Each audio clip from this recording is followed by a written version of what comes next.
Okay. Good morning, ladies and gentlemen. Welcome to the Regional Energy Dialogue. This is the second part in the series that we have this week. Yesterday was the first, and of course, there was a very, very lively conversation among past energy ministers yesterday, one of whom indicated that he's past, but he's also future because of his intentions to come back.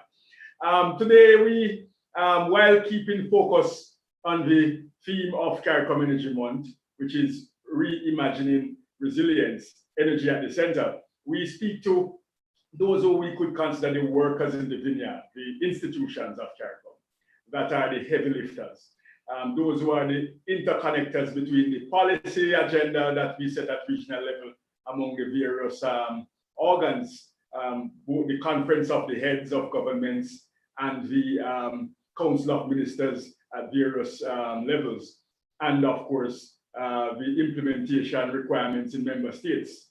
They are the regional institutions that actually work very closely with member states and the Secretariat of CARICOM in ensuring that decisions made by heads of governments of CARICOM and ministers of government of CARICOM collectively to support the regional integration movement on various matters are member states are supported in implementation as far as is possible.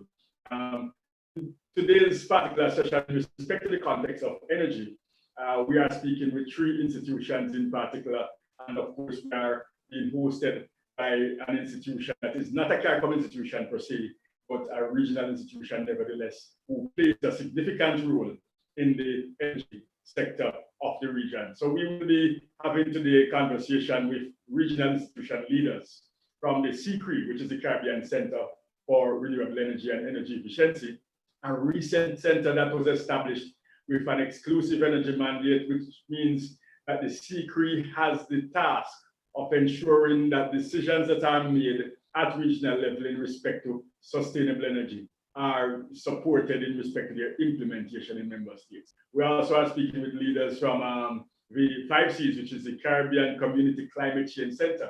The executive director is also here. And he is going to speak to a large extent about some of the work that the 5Cs have been doing. The 5Cs, of course, being one of the leading agencies in the region, with one of the most well-known brands that CARICOM has to offer in terms of an institution. And of course, much of the work around climate change is energy linked.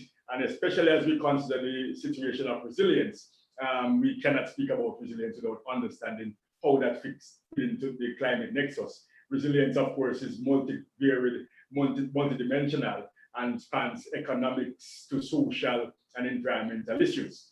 And we will speak, of course, last but not least, to the lone female in the panel today, which is Elizabeth Riley, who is the acting head of CDEMA, which is the Caribbean Disaster and Emergency Management Agency. This is also another institution that is widely known. The work of CDEMA has been acknowledged and lauded globally in respect to disaster and emergency response in the region, as well as disaster and emergency planning, because of course, it's not just in responding, but also planning and preparing. That CDEMA has a significant body of work.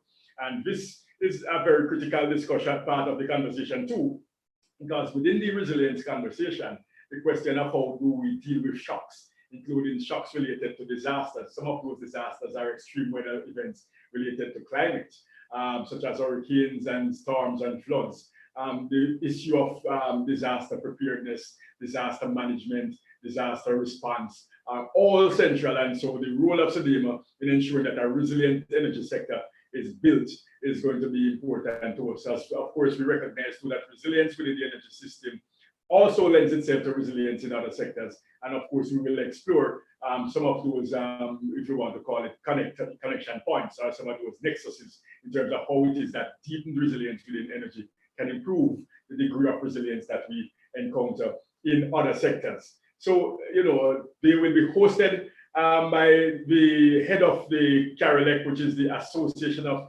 Caribbean Electric Service Providers. They used to be the Caribbean Electric Utilities, but they have expanded to becoming a service provider giant, which means they are looking beyond just electricity, but energy services as a whole. And the head of that institution, Dr. Cletus Burton, is the host of today's session. Now, CARILEC as they are known, is, and Cletus will tell you a bit more about Carolec in a bit. They are hosting us on their platform, so they have been hosting the entire series on this platform so far, and will host the others on this platform. But we have a very strong cooperation between the Caribbean Community Secretariat and the Carolec organization, which is intended to help to improve the levels of cooperation and coordination and cohesion among governments in the region and electric utilities and energy service providers. Electric utilities, of course, are the custodians of the national electricity grid in each of the countries. And it is with their participation in the development of the energy sector that we are able to do the things that we want to do with respect to electricity development.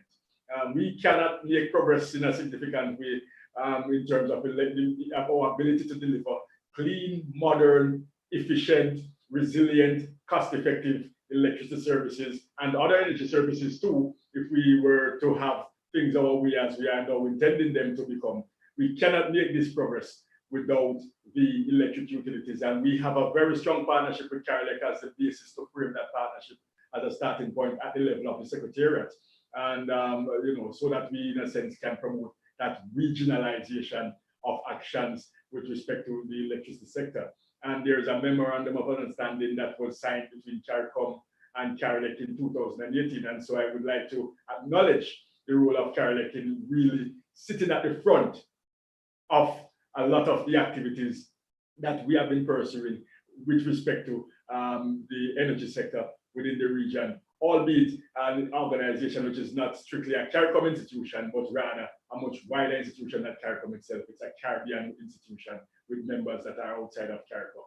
So at this stage, without further ado, I know you didn't come to hear me, ladies and gentlemen, you came to hear from the experts and the institution heads. So I want to thank you for joining, those who have already joined, and of course, for those who have not yet joined, if you know anybody, you can encourage them to do so. There is a lot to come. And I will turn over at this stage to Dr. Cletus Burton, our host for today, as he probes the question of how it is that our institutions, what kind of visions and what kind of innovation the leaders of these institutions are using to drive our resilience in the region, and how is it that energy will continue to play a role at the center. Thank you very much. Over to you, Cletus. Hi, thank you. Thank you, Devon. Excellent overview. Always a pleasure to sit with you and to discuss these issues. As you mentioned, Carolec and CARICOM go way back, and we've formalized that arrangement in terms of the MOU that was signed. I think it's also fitting to mention, Devon, for the information of our audience, that it's actually a good fit in that 60% of the member utilities of Carolec are actually government-owned. So in terms of the integration with CARICOM as an intergovernmental agency, it does make sense, no? That Carolec and CARICOM work closely together because we are indeed pursuing broadly the same agenda at the end of the day, looking for the economic, social, sustainable development of the people of the region. And so it is our pleasure at Carolec to host this event. Thank you for joining us.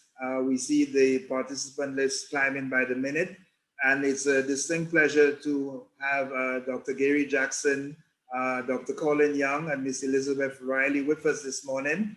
The way we will proceed, I will introduce them respectively, and they will talk a little bit about their organizations and their mandates, and go into an overview of their respective roles in this sector. And then we'll open up for more general discussions on the theme and on the issues as presented by Devon in his introductory remarks. So first of all, Dr. Gary Jackson is the Executive Director of CCRI. For those of you who are not aware, CCRI is a new babe, as it were, recently founded, and Gary will tell you more about maybe the background and how it has come to be. Dr. Jackson is also an energy consultant with diverse involvement in the Caribbean energy sector. He is the founder and director of Empowered Caribbean Communities, and also its research arm, the Caribbean Energy Solution Research Institute. His previous roles at Wigton Wind Farm and the Center of Excellence for Renewable Energy in Jamaica, Division of Petroleum Corporation of Jamaica, He previously held the role of Executive Director of Carilec, so he's well aware of the role of Carilec in the energy space. And he has been also active in the academic space, being a lecturer on integrating alternative energy at the University of the West Indies. He's a firm believer in the importance of utilizing research and academia in industry, and he has pursued studies in hydroelectric power and power flow modeling for distributed energy as a Fulbright Nexus scholar. And he holds a PhD in mechanical engineering, an MSc in project management, and a BSc in mechanical engineering from the University of the West Indies, St. Augustine campus. Finally, I should say to you that Dr. Jackson is a registered engineer in Jamaica, an associate member of the Jamaican Institute of Engineers, and internationally, he's also a member of the Association of Energy Engineers and the Society for Automotive Engineers, and a certified energy manager. Dr. Jackson, over to you, my good friend, and I trust that you will enlighten us on the perspective of CCRE. Thank you very much, Cletus. Thank you very much to my esteemed colleagues, Liz, Colin, Devon. It's really a pleasure to be here this morning. I just wanted to highlight a little about CCRE. So CCRE, as Cletus had mentioned, is a new babe. We came to our legal status in 2018 after having the member states, the last member states ratifying the agreement. And then thereafter, we had signed a headquarters agreement with Barbados. So we are headquartered in Barbados. We have subsequently been supported by CARICOM Secretariat and other development partners like the Austrian Development Agency, the EU, BMZ, and the Kingdom of Spain, among others.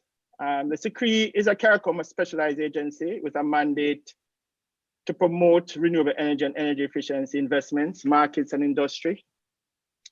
And in November of 2018, we had a board retreat and we came up with this very, I would say, a very passionate and compassionate vision statement. And that vision statement really spoke to a number of things: climate resilience, affordability of energy, among others. So I'm just going to take the opportunity now to share my screen.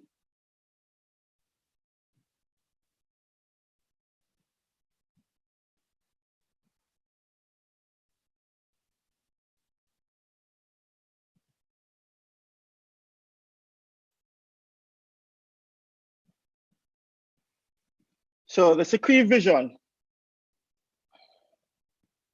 transforming the energy landscape into a climate resilient, sustainable, and affordable sector focused on improving the lives of our people. You'll note that I've highlighted people there, which is very critical and a center of what we actually do at the CCRE. And by extension, that's the work that we do with all of our partners as well, including those regional institutions that are sitting in this room with us right now, 5Cs, CDEMA, and the CARICOM Secretariat as a regional entity for our member states. But I'm in a little somber mode this morning, I must admit.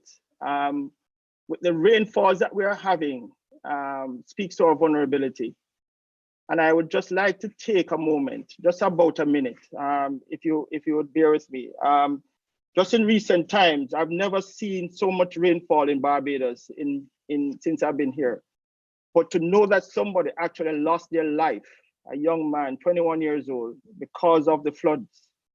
I'm not sure if it was a river or what it was, but it obviously trapped the young man and took him away with the water that was there. And I guess he was just challenged and he didn't make it. So I'd just like to take a 1 minute pause, even to reflect on our family members who have lost in COVID, and also persons who have suffered from this devastation. We know that there was a family that was lost in Jamaica because of the floods as well. So I'd like to use this moment just to take 1 minute of silence and just reflect on those families who have lost loved ones and persons who are struggling through this moment of challenges and disaster.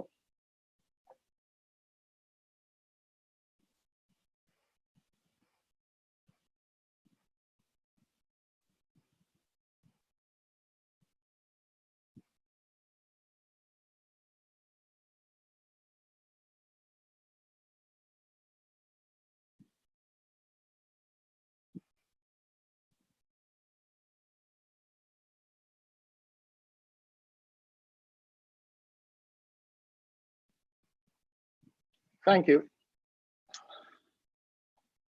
All right, so our value is our human capital. It is very important that we recognize that. Now, as we deploy our resources through all the work that we are doing at CSEF, what is interesting is that these sustainable development goals are all important to us. But one of the ones that strikes me the most in all that we do, we spoke about poverty, clean energy, life on land, life below water. For me, number 17 is the most critical one. Partnerships for the goals. What this pandemic has said to us is that we have to build stronger communities to build better resilience. And within those partnerships, we all have a role to play. We all have an ability to make that transformation and that transition that we so seek in the energy sector and other areas that we will speak about this morning. So in this partnership, we want to reflect on, who is responsible for what, so we can understand how we're going to be working with each other. Who will be accountable for the actions and who will be supported, or who you will get support from for these actions, and who will actually consult with for these actions, so we can actually operate in a very collective and coordinated way. And then that information needs to go through our partners. We need to get information from our people, and those people will have to inform our public policy, and then our public policy can be implemented by our technocrats. And then we get to a point of implementation of all those policy directives that we have. So this area of partnership is so important through our human capital. But in doing so, we need to build knowledge. And one of the things that we are working on with CARICOM Secretariat is building a CARICOM Energy Knowledge Hub. And that hub will provide information to drive the transition that we so seek. Without information, it's hard for us to navigate the landscape. It's hard for us to understand what our vulnerabilities are, what are our challenges, and how we are going to build a better tomorrow for the future of our children. So it's like a tree. It needs to be grounded. It needs to have a strong root that would not be disrupted by a hurricane, that would not be disrupted by COVID-19, that would not be disrupted by the rainfall that caused flooding, that has caused landslide, that has caused loss of life. We have to be strong in this development, and we have to ensure that as this tree grows, that we nurture it and that we build a capacity for a generation that follows us. So this hub that I referred to will be the center for energy, for everything energy. We want to liaise with our regional partners that sits in this room and other regional partners, our university network, the RUN, our thematic hubs that has been instituted within the CSEF, and all our development partners that we've been working with. So we want it to be a knowledge repository, so we can actually have that knowledge shared across the region and across the world. We want to establish learning management, and you will know CARILEC has established a good learning environment, and we want to work with CARILEC to also build further on this learning management platform so that we can actually have the capacity built within our region. And we want to bring people together. We want to bring experts together. We want to bring governments together. We want to bring the private sector together in this community of practice, because we have problems to solve. We have challenges that we need to resolve. So we don't want to be in a position where we don't have the ability to connect with each other. So this is going to be very important for us. So as we build this knowledge, we need to build project portfolios. We need to build and deploy these projects across the landscape. But to do that, we need information. I found this very interesting graph that I actually, Peter's mentioned that I was a recipient of a Fulbright scholarship, but what was more important to that scholarship was where I went. I actually did at National Renewable Energy Laboratory in Colorado. And there was a gentleman there who shared this acronym, and the Caribbean is full of acronyms. So this was an acronym called SHROPTIC. So we actually were able to pronounce this acronym, SROPTTC, SHROPTIC. And what was interesting about this acronym from NREL is that for you to have these projects, and you need to have information, you need to have knowledge of what you're dealing with. If you note in the graph, if you don't have a site and you don't have a resource, you don't have an off-taker, you know, and all those other things below, you're at a high risk. So for you to de-risk this project or de-risk these initiatives, you need to move from the unknowns, which is at the top, to knowns. So you have to have information. So your development risk capital is what's going to help you to do that. But for you to do that, you need money, that capital, to de-risk the project. So you need to have a site, you need to have the resource, you need to understand the elements of the resource, how available it is, and you need to have an off-taker. It has to be transactional. Even with energy efficiency, you need to have an off-taker. And there are, within the regulated environment of each country, there are permits that you need to address. And then you have to choose the right technology. That technology needs to be resilient enough for what is to come. If it's a flood, if it's a hurricane, to a point, obviously, where costs can be managed. And you need to find the right team.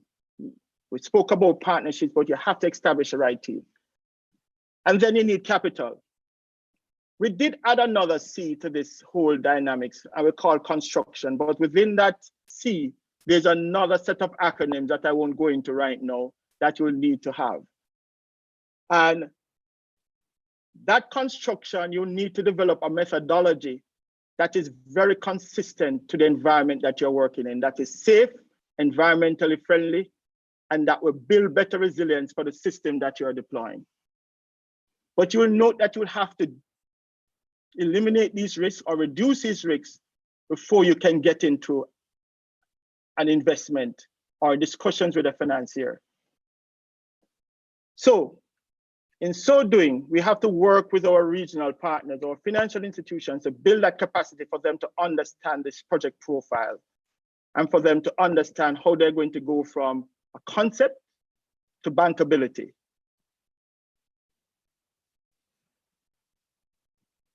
Within this portfolio, we need to get technical assistance. And I'm going to later tell you where you'll get that technical assistance from, an advisory service to advance these projects, because what we want to do is deliver the projects at the end of the day that build on this resilience that we so seek.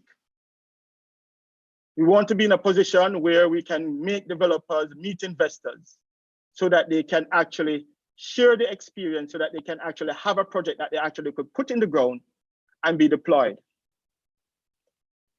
And we need to have this partnership thing always comes back. It's a cooperation with global partners, with regional partners for these programs and initiatives so that we can deliver on the promise for our people.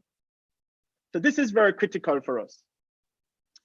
So recently, the CSEF is developing what we call a project preparation facility for our members, for the region. And this PPF will support public and private sector, all projects within the public and private sector, within the sustainable energy portfolio to get financing. Obviously, there are limitations on how much the project preparation facility can help, but there are mechanisms of how we can introduce you to the facility by having you come up to speed through the learning management system that I mentioned earlier for you to understand what you will require to build those projects going forward. But all that I'm saying is really how we connect these dots, how we are going to build a better, resilient energy infrastructure for the future. And this is the bullseye. It goes back to that Sustainable Development Goals number 17. But more so, it goes back to how we are going to support our region in planning for the future.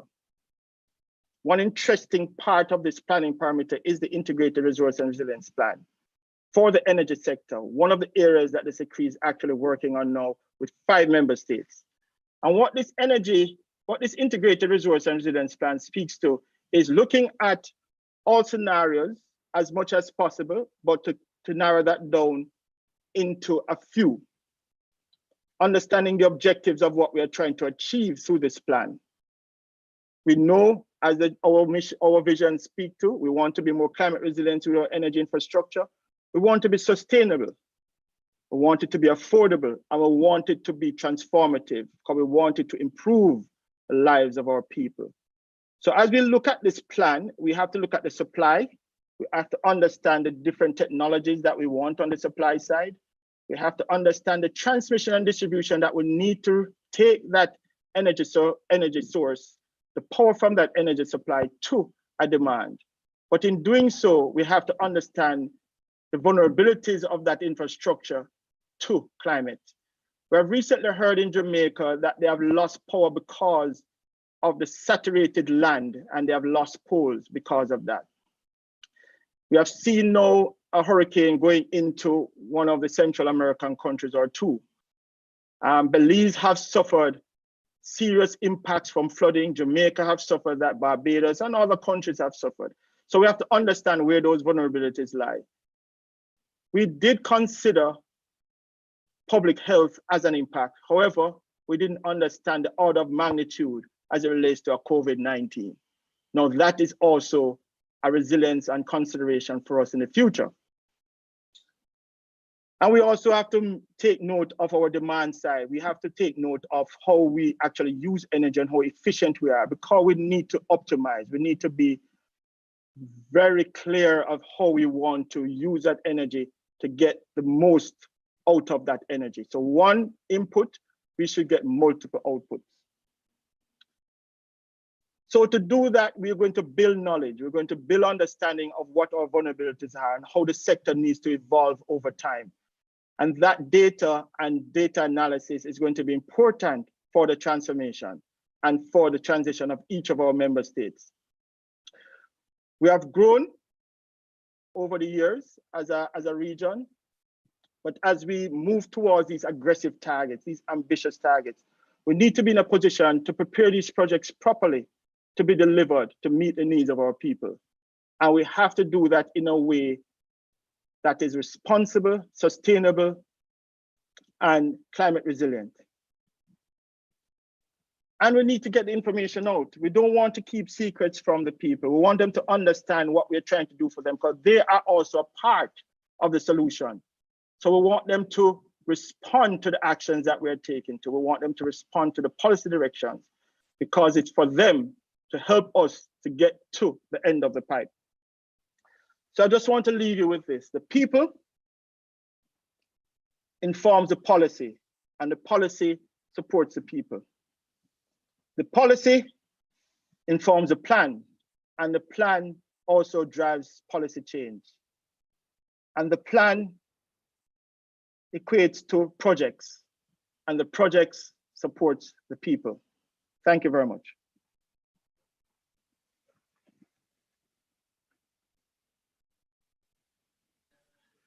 Thank you so much, Gary. That was really, really insightful. I think we have a lot that we could explore during the open discussion forum session. So be prepared to unpack some of those thoughts and go a little deeper, if you don't mind. Let me now turn to our next panelist, Dr. Colin Young, who will take us through a presentation, but just let's talk a little bit about Colin and what he brings to us this morning. As a Belizean national, he's the Executive Director of the Caribbean Community Climate Change Center, or 5Cs, which is headquartered in Belize. Prior to this appointment, Dr. Young served as the Chief Executive Officer of the Social Security Board, a parastatal entity that administers the country's Social Security Fund. He was there for about 2 years. And he championed contribution reform, technology transformation, and other numerous legislative changes. More to the discussions for today, Dr. Young has served previously as a CEO in the Ministry of Agriculture, Forestry, Fisheries, the Environment and Sustainable Development, where he had overall responsibility for all of the portfolios, which included climate change, other than agriculture, as well as the CEO in the Ministry of Energy, Science, Technology, and Public Utilities. And Colin, just update us, as we say CEO in the Belizean context, that equates to a permanent secretary, yes? Yes. Right. Right, right. So CEO, I remember that you did some reforms and the position of permanent secretary is now known as CEO. Yes. Excellent. Dr. Young has also served on numerous boards, including the Green Climate Fund, a financial mechanism under the United Nations Framework Convention on Climate Change, and he holds a Master of Science and a doctoral degree in Ecology and Evolutionary Biology from the University of Connecticut in the US. So, Colin, the floor is all yours now. Thank you. Thank you very much, Cletus, and good morning, everyone.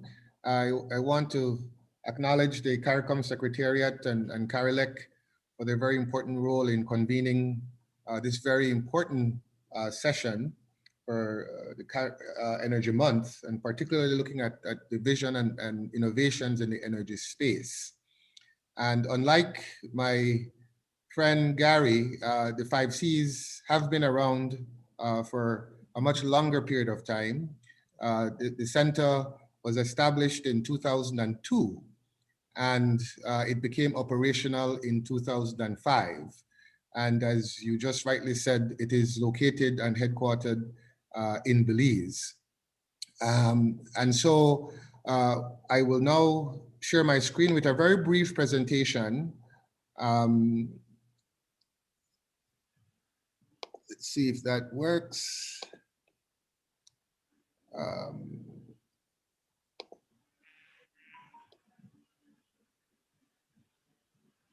Okay.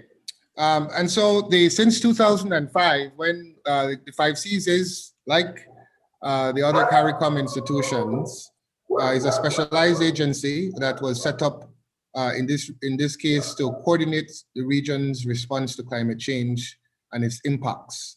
And we use an evidence-based approach to help guide policy development and guidelines in member states by the collection of data in partnership with many regional organizations. And we can get into how that relates to energy later on. And importantly, the center is a self-finance institution. We have to raise all of the monies to operate the center.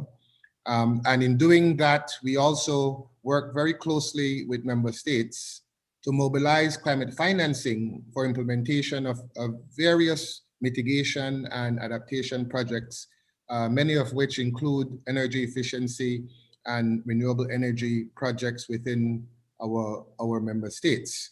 And I can talk about some of the lessons we've learned from doing that over the last 15 years. And very importantly to the mandate is the regional climate change data and documentation that the center has amassed over the last 15 years. We have a clearinghouse at the center that houses the largest Caribbean-specific data on climate change in the region. And that includes in various sectors, whether it's in energy, whether it's, and soon CCRE as a specialized renewable energy and energy efficiency entity will obviously be critical to the energy database and energy hub. But we also have on water, agriculture, and some of the other key sectors as well.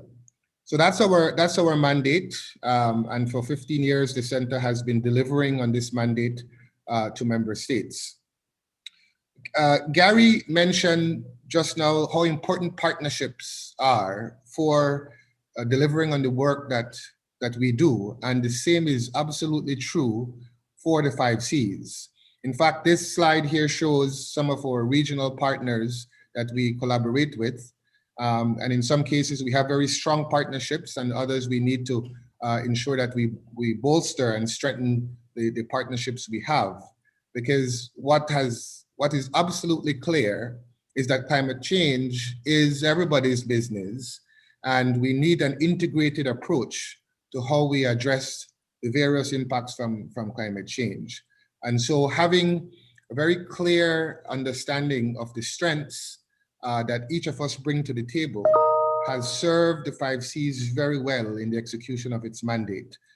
Simply because, as I said, our vision is looking at how do we empower people within the region to act on climate change. And so we've whether it's the UE and the climate modeling group there that helps us to take the global climate models and that is very coarse and bring it down to the regional climate models that then can help to inform decisions on the ground within the member states.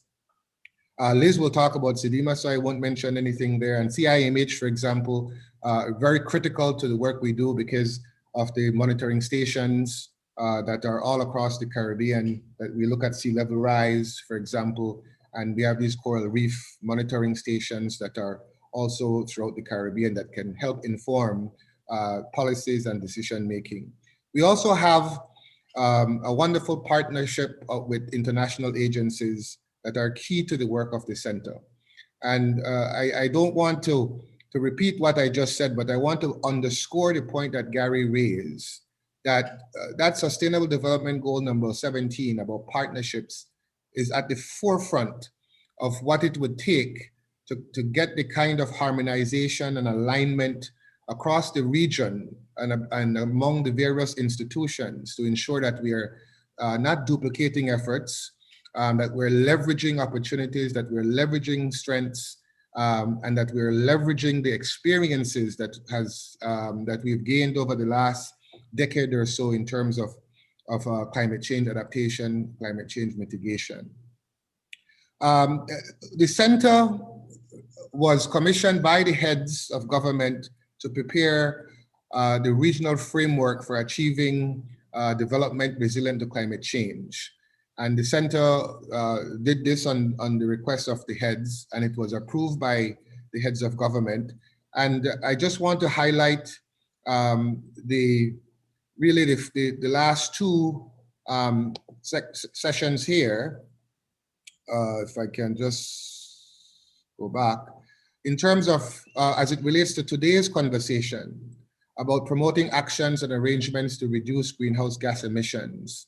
And this is directly related to energy, both on the terms of the mitigation side and also on the adaptation side.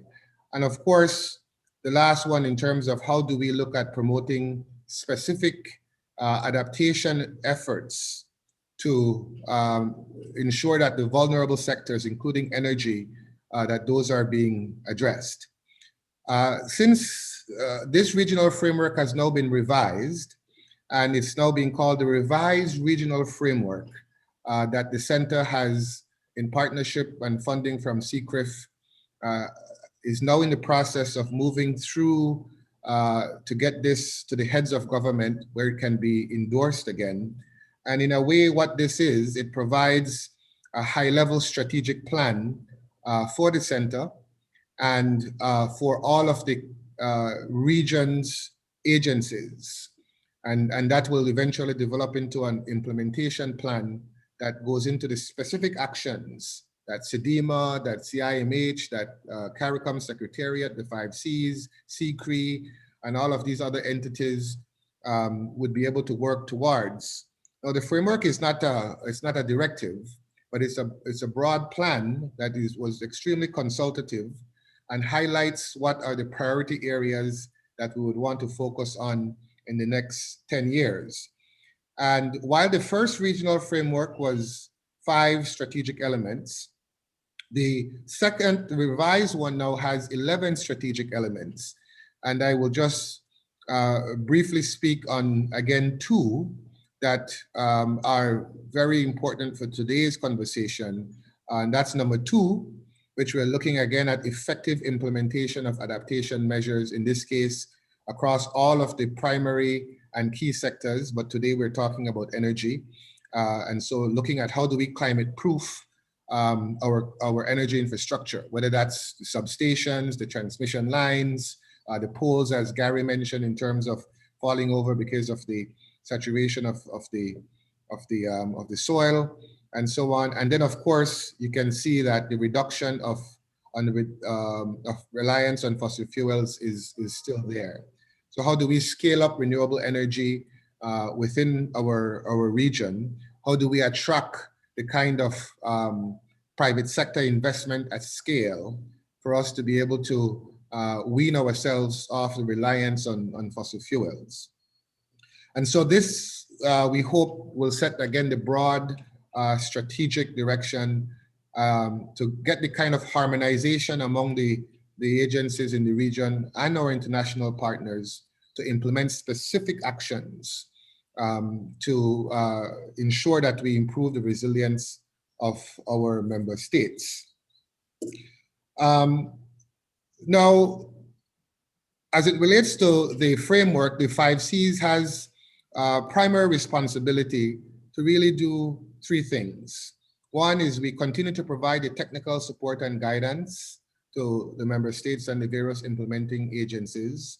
And we do that because of this strong partnership that we have gathered and built over the last 15 years. Most importantly, we are to coordinate the mobilization of financial resources to implement the framework. The 5Cs is one of the two regional accredited agencies or entities to the Green Climate Fund. The other is the CDB. And we can implement projects between $10 to $50 million per project. And over the last 15 years, the center has leveraged and mobilized over $260 million US dollars for implementation of projects across all of the CARICOM member states. Right now, we have a portfolio of about $80 million implementing projects in about 15 countries in the region. The idea here is that while many of these are country-specific projects, at the level of the framework, we would like to see a more programmatic approach to the implementation of projects in the energy space. Many of the countries suffer from some of the same barriers, whether it's barriers to the entry of the private sector, whether it's issues regarding regulatory barriers, whether it's issues regarding market barriers or scale. And while countries are moving to do what they need to do within their own space, if we are to look at how to design projects in a very programmatic way at scale, then we can start to do to access resources at scale to be able to do implementation in the countries. And we're simultaneously learning or solving some of the barriers that have emerged over the years. So we've implemented a number of projects from which we've learned a lot of lessons. We've de-risked a lot of projects from using public money from grants that now we can package so that the private sector can come in and try to look at how they can scale this up. There's the CARICOM energy policy, there is CSERMs, there's now CCRE and others in terms of looking at a portfolio of projects. There's also SIDSDOC that has been working on a pipeline of projects. And what we need to do now is to find a way to ensure that we've learned from all of those interventions, scale them up, and try to attract the private sector to come in so that we can start to get economies of scale across the region. And then the last thing as it relates to this revised regional framework is we now have to develop the implementation plan that will go down to the nuts and bolts of what each of the partners and specialized agencies will have to do to be able to arrive at the outcomes from this regional framework. So that is essentially our mandate that the center has. And I will just briefly want to touch on another very important point before, and I hope to get into some of the conversations later on about some of the specifics. But the center, Gary again mentioned it about the importance of data and the need for having accurate and good data to inform decision making. The center is the only entity in the region that has now acquired LiDAR capabilities through the USAID CCAP project. And we have a partnership agreement with a private sector entity called Maya Island Air. And they have a specialized plane that now holds and can the LiDAR equipment. And the center now has the ability to conduct both bathymetric and topographic LiDAR across the region. In fact, we are hoping to start to roll out in January of this year. And the reason why that is so important is that when we talk about some of the obvious threats to our region, things like sea level rise and coastal erosion and the frequent natural disasters from hurricanes and floods, it is absolutely important that we get a sense of what the storm surge can do, what is the extent that can happen on the coastal environment, and then how then do we use that information to start to climate proof our energy infrastructure across the region. The same can be done on land for the topographic. We could start to get a sense of the flood maps and the various hazard maps so that we can look at what we need to do with the energy infrastructure. Do we need to make them more resilient? Do we need to be relocating some of them based on the various the data that we're going to gather? And so this is where I believe where data that using cutting edge technology in terms of the topographic and bathymetric LiDAR data can now inform countries in terms of what specifically they'll need to do to improve the resilience of their energy infrastructure, which is separate and apart from the fact that we do need to wean ourselves off fossil fuels by now embracing the various technologies, renewable energy technologies that are out there, and I'm sure that Gary might talk about in a little bit. So I will stop there for now and hope to come back later on and talk more about some of what is it I feel we can do to ensure that we get the kind of ambition and we get the kind of scale in trying to ensure that we become more energy resilient and climate resilient in the space. So thank you.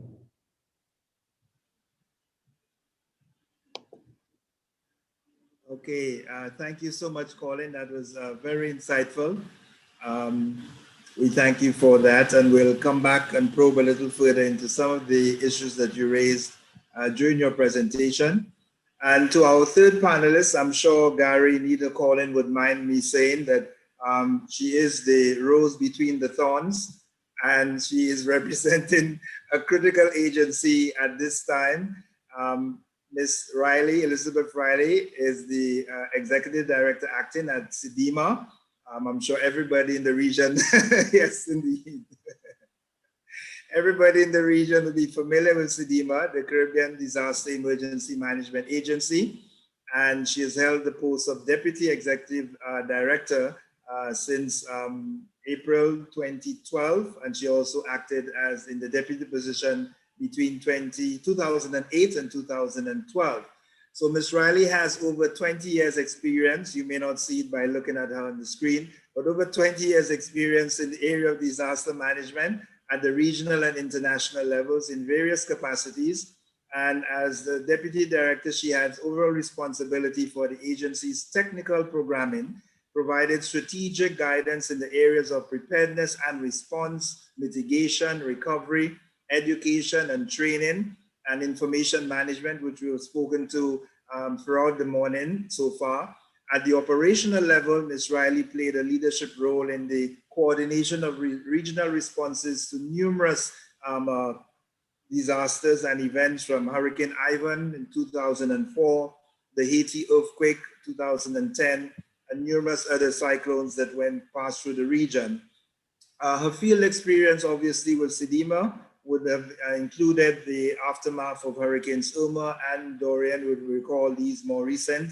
And she's also playing a leadership role in the coordination of our response to the COVID-19 pandemic. She's also written and presented published technical papers in disaster management and environmental management with CDEMA, and prior to that in her tenure at the University of the West Indies and also the Ministry of Physical Development and Environment in Barbados.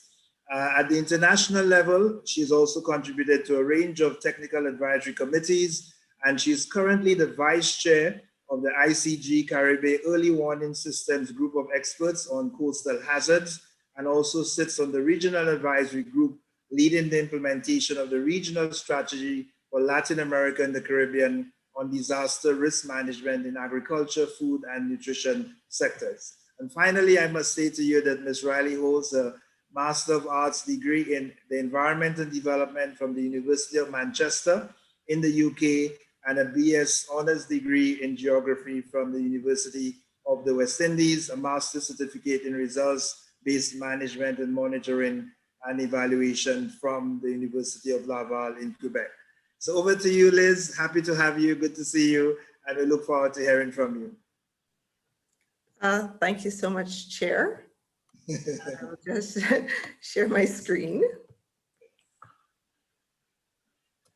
Okay, so first of all, I want to express my thanks to the CARICOM Secretariat and the Energy team there, and to Carolec as well for organizing this dialogue. And I really enjoy the engagement at the sectoral level, because every time I engage, I learn more. And I really appreciated the presentations by my fellow panelists a few minutes ago. So SEDEMA, I guess we're the old institution in the group. We're actually going to be 30 years next year, and having been established back in 1991. So in terms of the mandate that's been given to the agency through the agreement establishing SEDEMA, we have essentially 5 areas that we've been asked to address. And you're probably aware that we mobilize and coordinate disaster relief in support of impacted states. And we also support our states primarily through advocacy on the mitigation side in terms of reducing the potential consequences of disasters. We, like the 5 Cs, have an information clearinghouse function as per our mandate. And in fact, we're asked to provide comprehensive information on disasters, whether it is in the aftermath of hazard events or in non-impact times.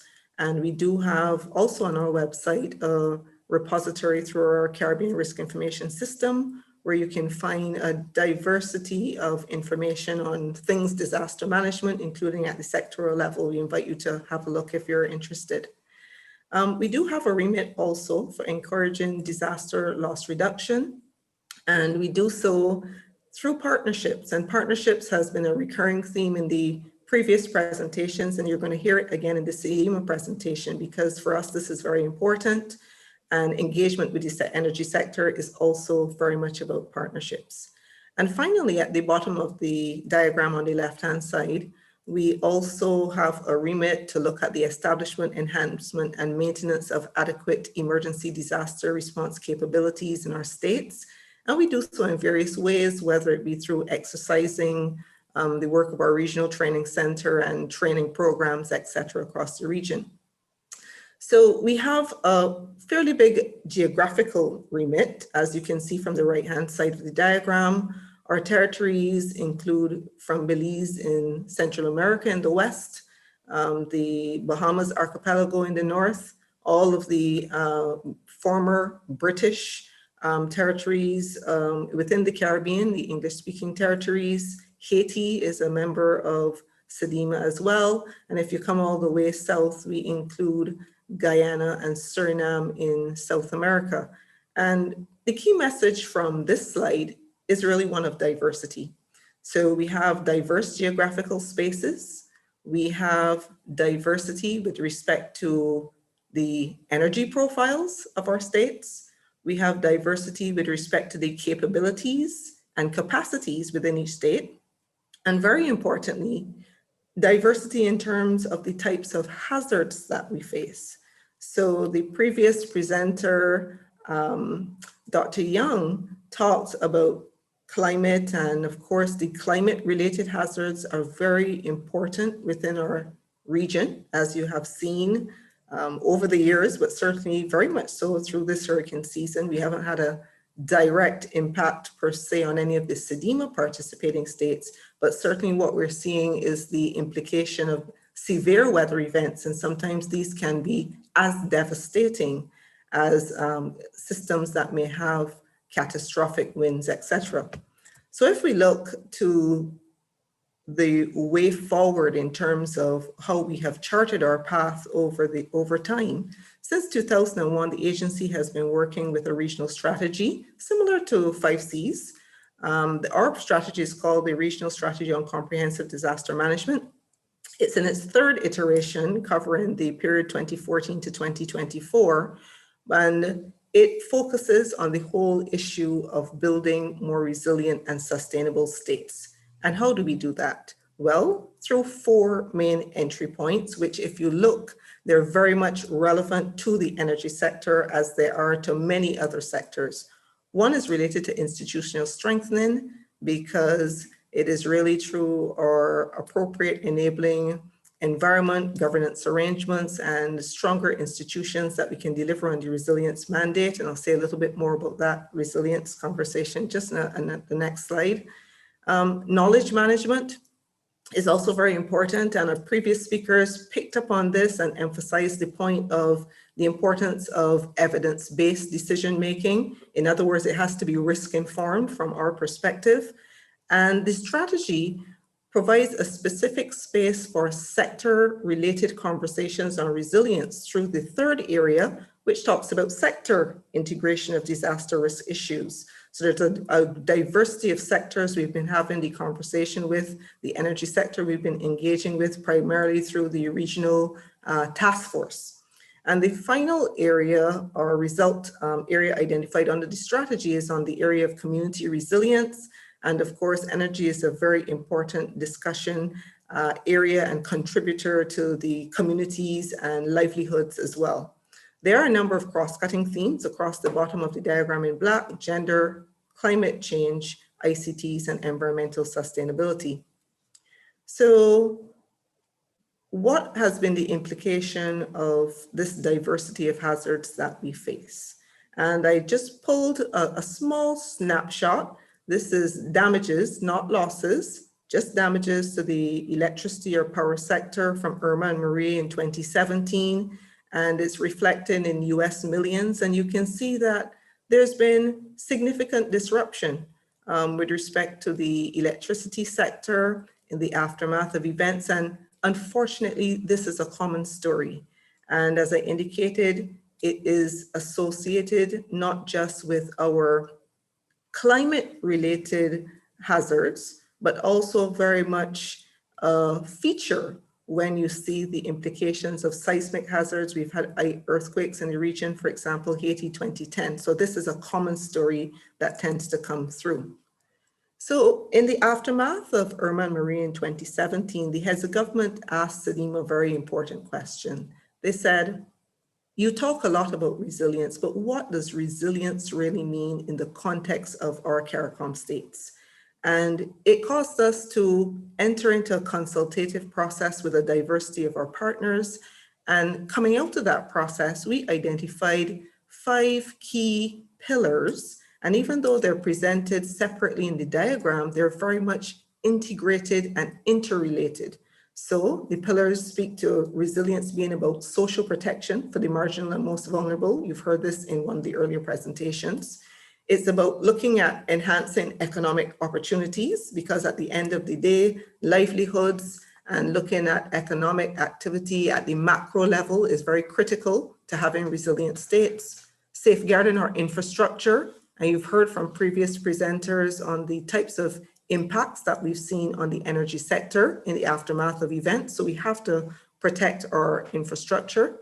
Environmental protection, because there is that intricate relationship between disaster risk issues and environmental issues.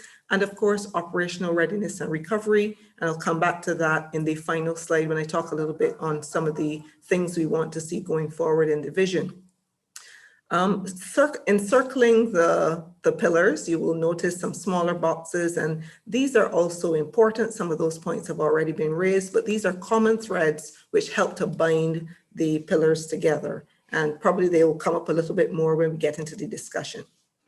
So one of the things I wanted to highlight is that I want to debunk the myth that renewable energy is equivalent to resilience. It is not. And these photos, I think, are very illustrative of this.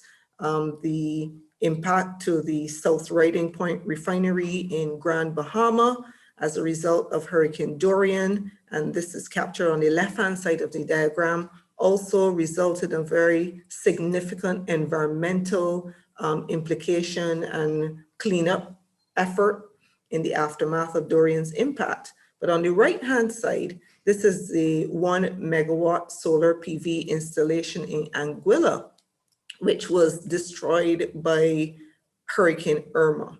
So it raises a lot of questions in our minds in terms of, are we maximizing the opportunities that are presented to us as we diversify the energy sector as well? So in the final slide, I'll just say a little bit about some of our thoughts in terms of what we envisage a resilient energy sector to look like. And one is that resilience is central to the development of the sector. So it's a very much integral part of how the energy sector is developing and the type of investments that are being made. It is giving due cognizance to the complex multi-hazard environment in which we live. The climate hazards, of course, are incredibly critical to the conversation, but we have to also bear in mind other hazards. And certainly we've seen it in seismic related events, but also more recently in the COVID-19 pandemic and some of the implications also for the energy sector. And probably this will come up a bit more in the discussions. We also support the point about governance and partnerships, about the creating the spaces and facilitating the connections between the energy sector and other critical actors to facilitate the resilience building. It's about business continuity planning being an integral part of how the energy sector is operating, operational readiness. And I think this is a very important part. One of the critical features we've been seeing recently, even with our cyclonic systems, is really the rapid rate of intensification. We've seen it with ETA, we've seen it with IOTA and other systems as well. And it means that the speed of our operational readiness should be ahead of the speed of how quickly these systems are intensifying. And I say this because I know sometimes operational plans, disaster plans, etc., may take a few days to really ramp up, but the systems aren't giving us that time anymore. So that's something we have to think about.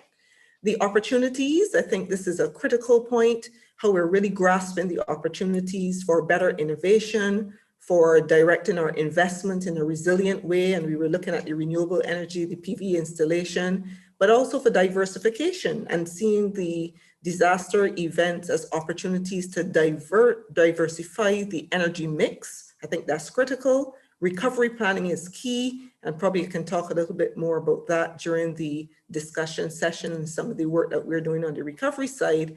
And of course, building that evidence base so that the decisions are risk informed. So I'll pause here and I look forward to the further discussions based on the presentation.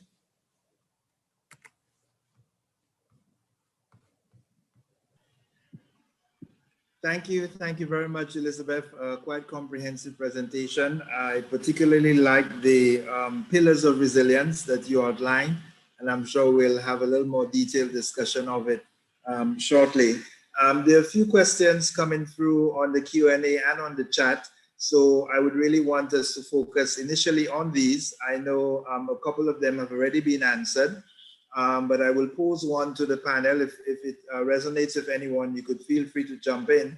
One question is, has CARICOM, the 5 Cs or CCRI considered implementing the ISO 37101, which speaks to sustainable development in communities, which provides a continuous improvement management process for monitoring progress using specific indicators? So whether it is this ISO standard or any other relevant standard, perhaps the panelists would want to speak to the role of standards in the course of their respective operations, in particular the ISO 37101.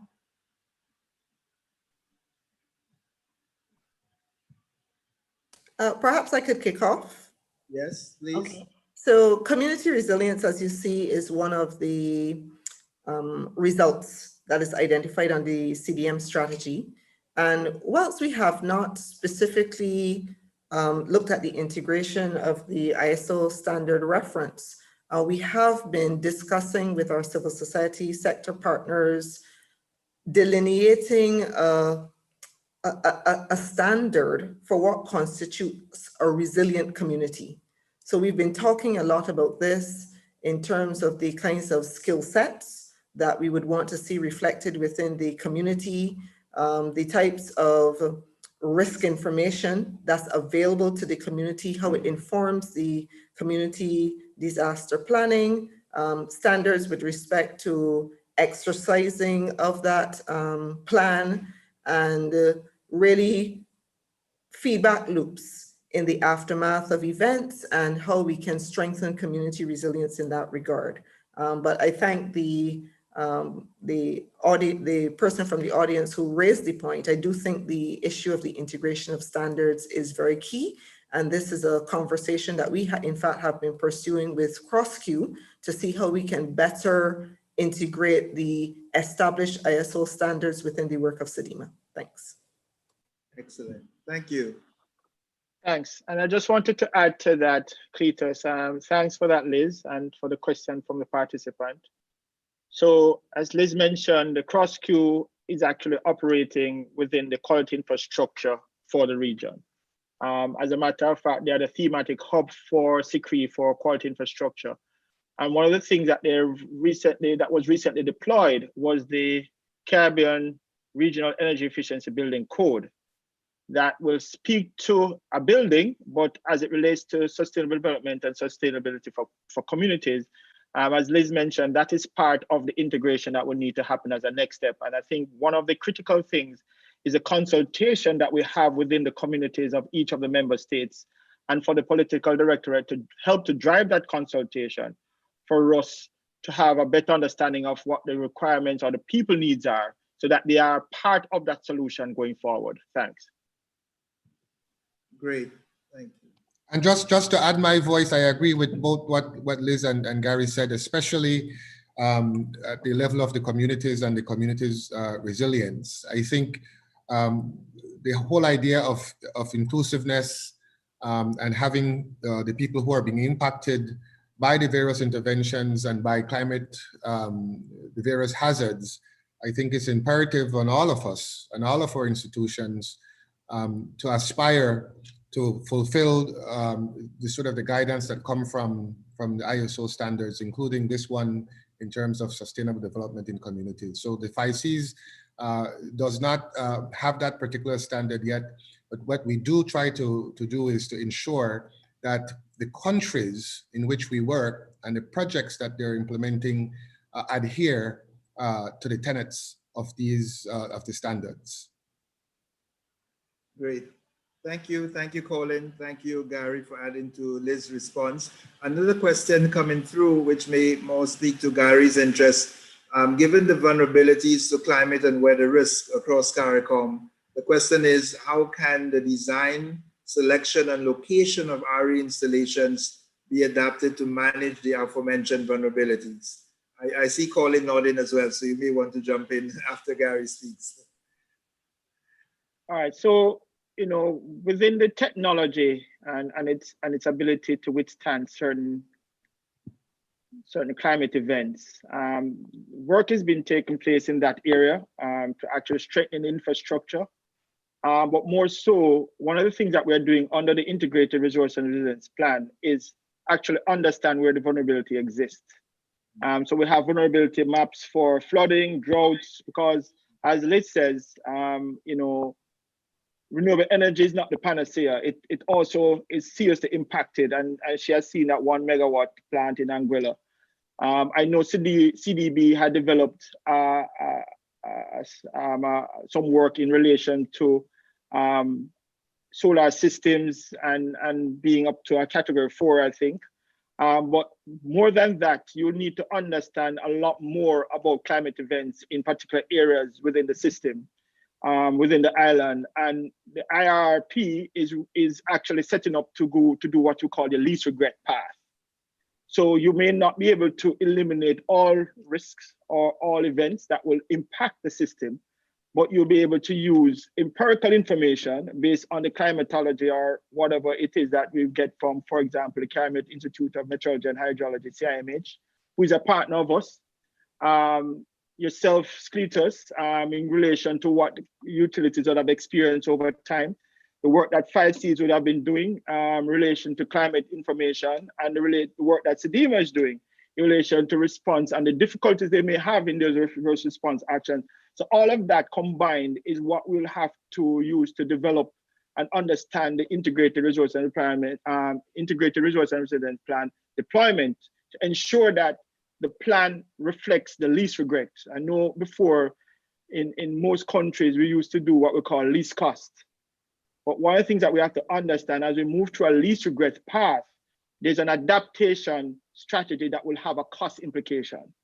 And within that cost implication, we need to understand how countries are going to actually finance this event based on the parametric or the climatic data that they have certain confidence of these vulnerabilities that are set up in the system so that we can avoid them in the future. Great, thank you. Any thoughts there, Colin? Yes, I'll focus on the side of in terms of the financing, but in order for us to get there, we have to get a sense of the data that is going to inform any kind of intervention. And without that, then we keep making plans that are in the short term, and we find that a few years down the road, our energy infrastructure is now threatened by some sort of climate hazard that we planned for it, but we didn't plan with the right set of data to make the kind of intervention that we needed to make. Earlier this morning, I was sharing to some of you that we had because of ETA's flood in Belize, we had some massive flood that may turn out to be maybe a 70-year or 100-year flood. And the Belize Water Services Limited, the utility, had moved a pipe that ran across a river to a major municipality. In 2008, the water level had risen about 25 feet. And so they thought that they're moving it 10 feet higher so that it is going to be resilient or escape the next big flood. Well, guess what? The river rose over 32 feet and it took the pipe, right? And so the idea is it's going to be expensive, it's going to be piecemeal, unless we start to understand the climate risk, the hazard, and then try to build the resiliency into the systems as best as possible. Now, this requires obviously significant financing. But in order for us to qualify for grants and public sector money, you need the data. Without the data, it's very hard to design the projects at scale to get these kinds of intervention to then marry along with the national or domestic resources from within the country. The same goes for things like your substations. It turns out that the electricity utility is unable to get to certain locations because the roads are flooded and the bridges are flooded. And so when you start to look at your vulnerability index for the various sectors, including energy, water, and other utilities, and then you get a sense using various data that we have, and then you try to understand what is it going to take in terms of financing to climate proof that energy infrastructure. Then from there, you try to see how you can finance it in a combination of mechanisms and partners. So I think it's clear that when we look at the data and the models, that by 2050 or by 2100, we still, the farther out we go, the more uncertainty we have in terms of the nature of the impact. But what we do know, it's projected to get worse. And we need to find a way to try to reduce the risk in terms of the uncertainty going forward in terms of what we need to do to climate proof our priority sectors and utilities. Great. Thank you. Another question coming through without attributing a reference. At the recent CARICOM event, the question of what has been the greatest achievements or accomplishments in the energy sector in the region. One view is that the recent oil and gas discoveries in Guyana and the rapid transition of natural gas in Jamaica has been perhaps two of the most noteworthy accomplishments in the energy sector. So the vision for the region or sub-region included interconnection of grids, subsea cables, and a future for the region that is led by natural gas and renewable energy.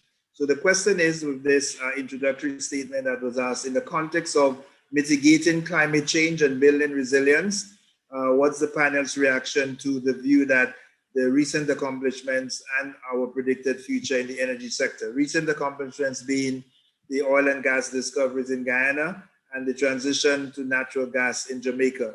So again, maybe I might kick off with Gary and then perhaps a view from Colin. I do have a specific question for you, Elizabeth. I'll be coming around to that shortly. The future of the energy sector is something I can't respond to clearly yet because I need more information. I need more data. What I can tell you is that diversification is going to be the way forward. I recognized, in the last couple of weeks in a number of the member states where you had a lot of rainfall. I normally monitor a few of them by my computer. And I saw, just from a residential standpoint, I saw when the rain had been going on, we had no ability to provide solar power to residents. It was just, even with batteries, it was just not possible. Now, one of the things about energy and demand is that you have to have a productive sector. You have to have a sector that is generating economic development. And as much as you supply that energy has to be used for production, for something that an output that is going to generate revenue to support that supply. And I'm starting off by saying that to say that interconnection is a brilliant thing to consider between islands. However, the demand needs to be there to support the interconnection and for those productivities to be at a level that can afford the interconnection. Submarine cabling and the undercurrents of what will be required to put submarine cabling in is not cheap. However, while it's not cheap, there's an opportunity to do so, especially for countries who have geothermal. However, geothermal development, you remember I showed you that graph with de-risking projects. That means you'll have to have entities who are willing to support the development capital to get you to a point of building that project.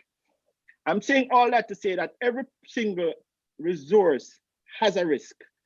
And I think that it's going to be important for us as a region to understand all those risks and to make a clear indication of what our regional energy integration will look like for the future. And to that note, recently, this was presented to COTED by CARICOM through the CARICOM Energy Desk. And one of the things that we are going to be setting up is a task force, because this particular initiative of how you want to deploy energy and how you want to use energy, it will need to be a regional effort and leave no man behind. As the UN Director General will say, leave no man behind, because it's going to take a collective effort for us to have a future that we can say is sustainable. So the gas exploration, I see gas as a transition fuel. I don't see gas here forever. I see it as an ability to build additional innovation and capacity for us to look at what else can we deploy that has a greater sustainability and can mitigate the climate aspect of it. But it is going to be a number of parts that is going to make the whole. So there's no one silver bullet in this particular initiative. But I look forward to the engagement, because I think this is going to require a number of bright young people to help us to navigate this path. Thanks. All right. Thank you, Gary. Any thoughts, Colin, on this further? Yes, just briefly, I want to to second what Gary just mentioned, I think the key here in terms of the future of the energy sector lies in the ability of CARICOM as a bloc and the political leadership to really get the kind of enabling environment set up. Because we have been saying for a while, and if you look at the CARICOM energy policy and CSERMs, that is trying to harmonize policies and regulations across our member states so that we can deal with barriers that we have, like, for example, issues of scale, issues of small market sizes within our individual countries. And while interventions are expensive, what we do know is that when we increase the pool of persons that we serve, then the price comes down a little bit, unless we get so concerned in terms of the expensiveness of the intervention. If we look at what it costs us when we don't climate proof, and we balance those together, you will see that we must try to find a way to ensure that we do what we can to climate proof our energy infrastructure in this case. But we don't have our heads in the sand, and we know that many of our countries have serious barriers. One of them is the high debt, and two, not having access to concessional financing to be able to do some of what needs to occur to climate proof. This is where, again, I think we will never have enough money from the donors that we work with, because that's usually too slow. It takes too long to come. So we will have to find ways to have the private sector come in, and we have to ensure that all of the risks that is involved in that, whether it's political risk, whether it's the natural hazard risk, all of these things are factored in such a way that the enabling environment allows us to scale up interventions across the region. So we've done a lot to say what is it that we need to do at the policy level, at the regulation level, at the legislative level. We now need to find a way to ensure that we start putting those things into practice.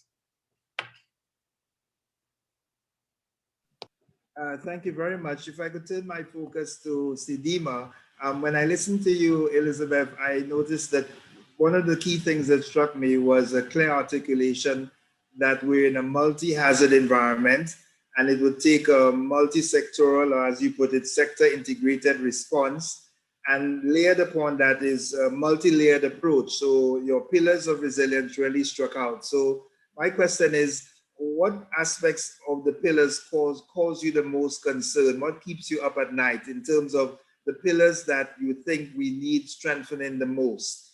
Where in your mind are the biggest gaps that we ought to be possibly paying more attention to? Well, for me, that's an easy answer, because the work that we do is about people. And I think for me, the social protection in terms of those that are vulnerable is always going to be at the forefront of the work that we do at CDEMA. So, and I think this is an area that is getting more challenging to tackle. We've seen, for example, with the impact of COVID-19, that the economic profiles of our countries have changed in the space of 4, 5, 6 months. We now have unemployment rates in the 30-something% in some countries. These are statistics that are unheard of. So what we're seeing is that more and more persons are slipping below that line or hovering over that line, and anything can be a tipping point. So for me, that's the critical one, because it's really about the people.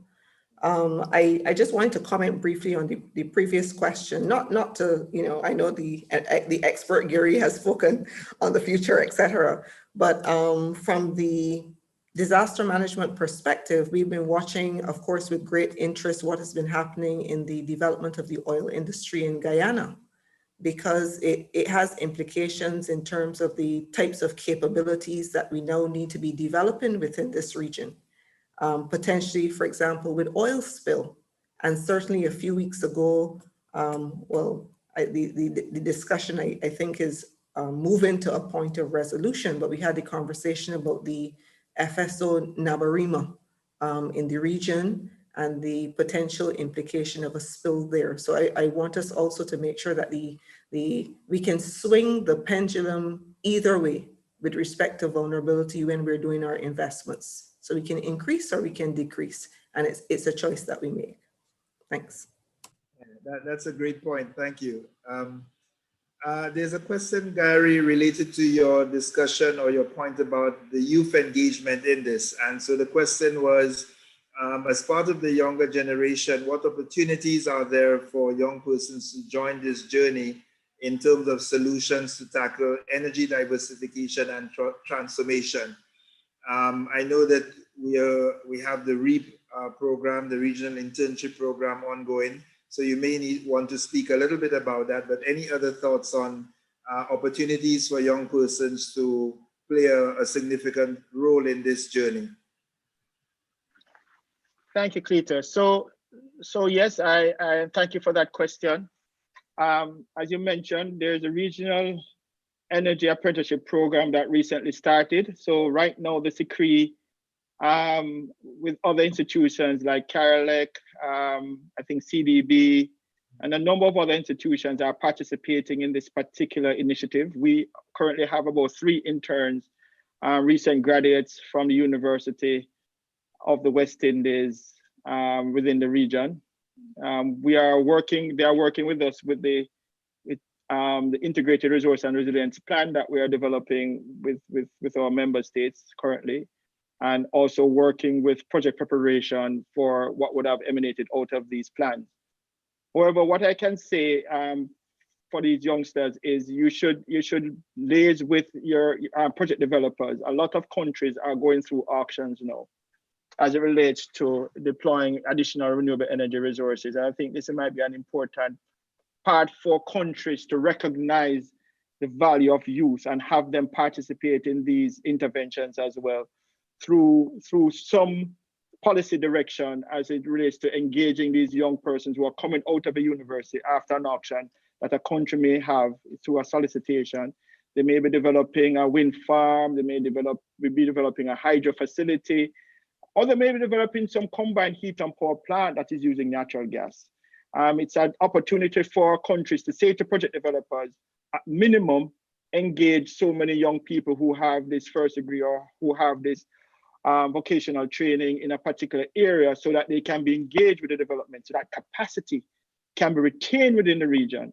And more so, as we explore these natural resources that we are having in our countries, Guyana with the oil and gas, Trinidad has already done some exploration, but there's exploration in geothermal.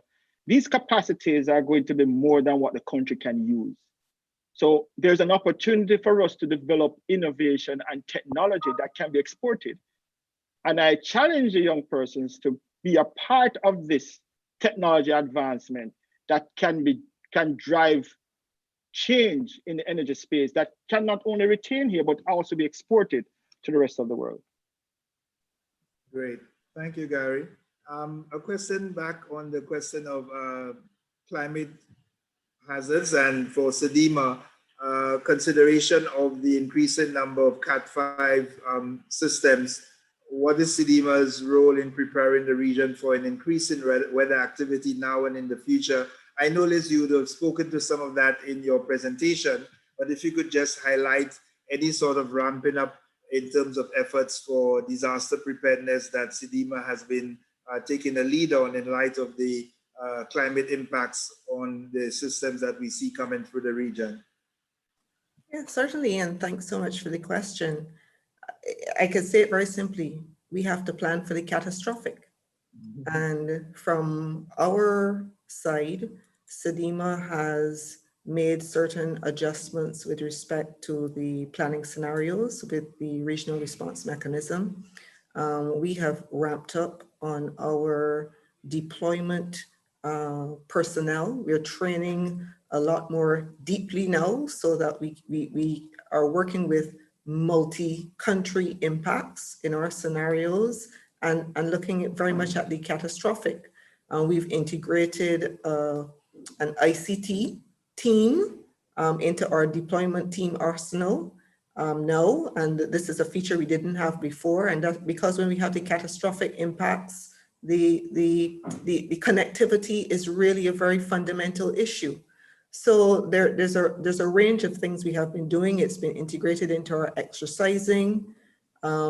We have also been ramping up in terms of the advocacy and the discussions at the level of the political leadership to try to influence the thinking towards the catastrophic, planning for the catastrophic, and similarly at the level of our countries as well. So there's been a diversity of things.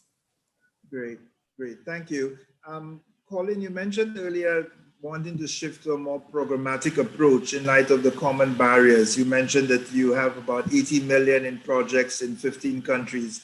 I was just wondering, what would that look like for you in terms of if we were indeed to have a more programmatic approach? What's your vision for that unfolding, and what do you see as some of the benefits from so doing?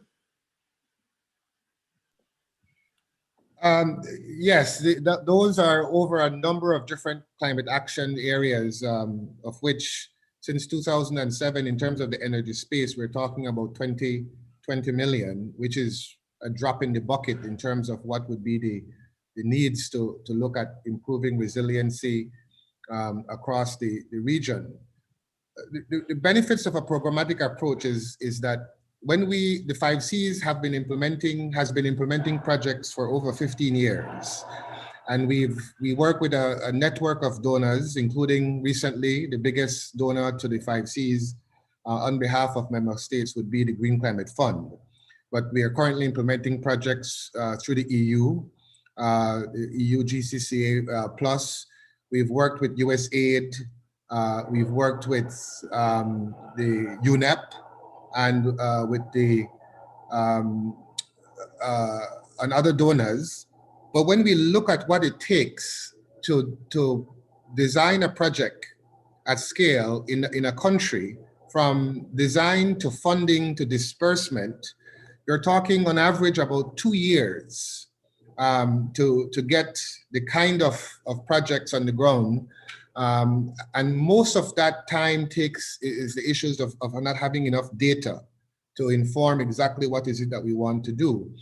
So there's been a lot of work at the level of the region in terms of what are the energy needs, both in terms of looking at climate proofing, existing infrastructure, and looking at the nationally determined contributions that were submitted to the Paris Agreement by countries in terms of reducing greenhouse gas emissions in the energy space. If we were to, what we first need to do is to quantify what that need is based on what countries say that they require in terms of mitigation and adaptation in the energy space. And then we get a number in terms of what that is required across.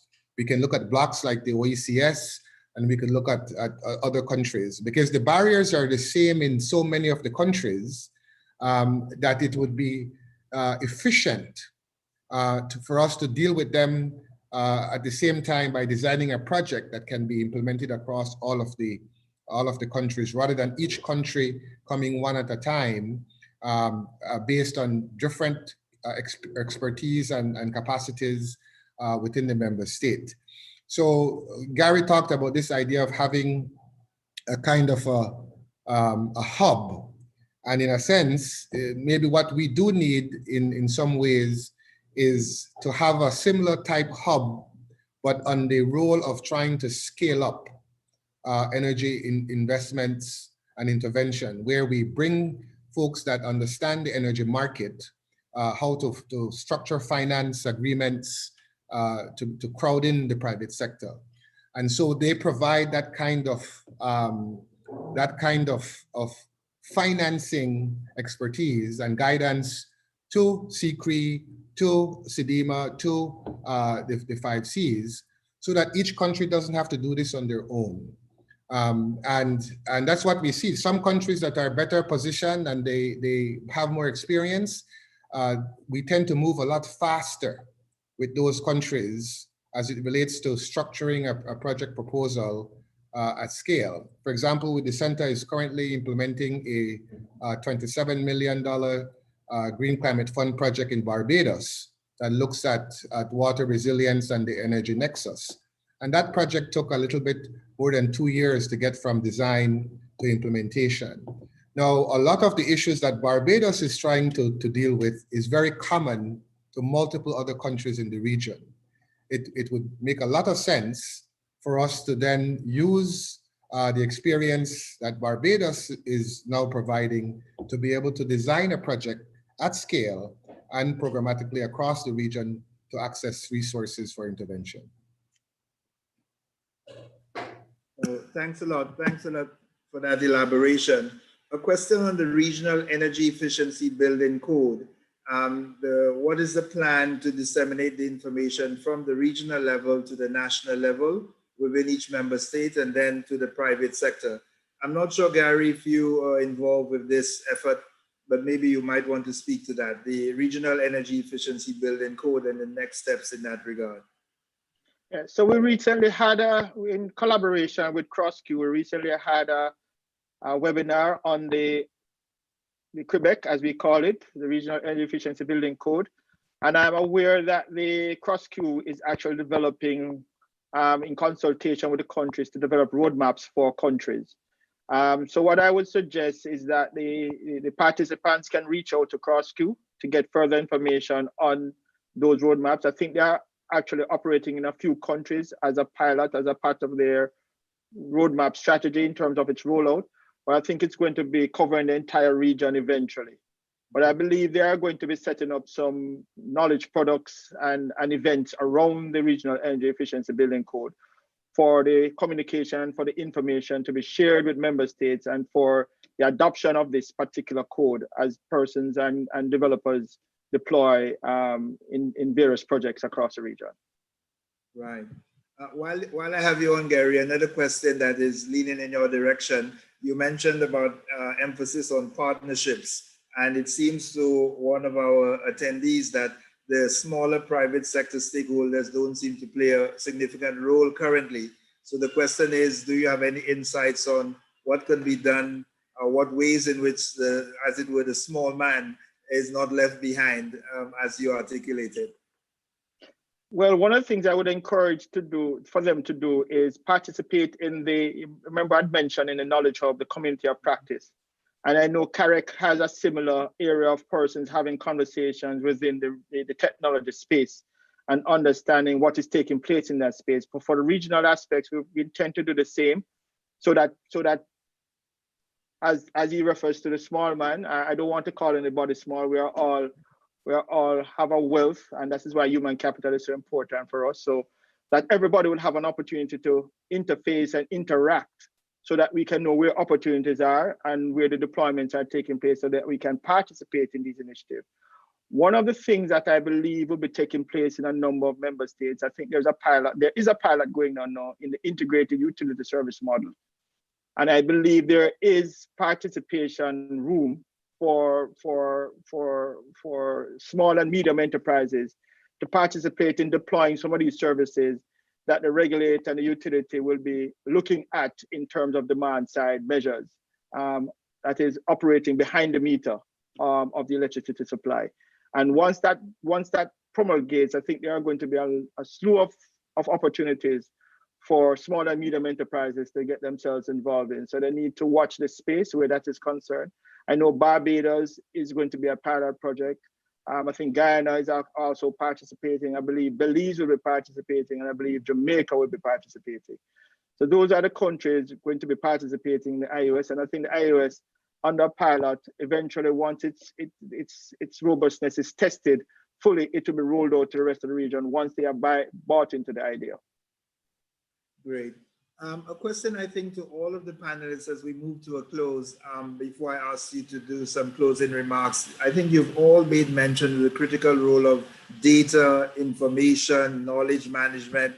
I just want you each to speak to what are some of the challenges that we have in this area and what specifically you think might help us to move forward, because it would seem that the whole question of evidence-based planning and action, evidence-based policy formulation, is critical to all of our respective mandates and is indeed being addressed by all of the respective institutions represented here.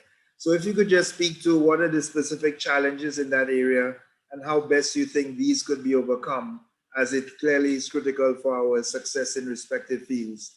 So let me just reverse the order and start with Elizabeth and then go back to Gary, please.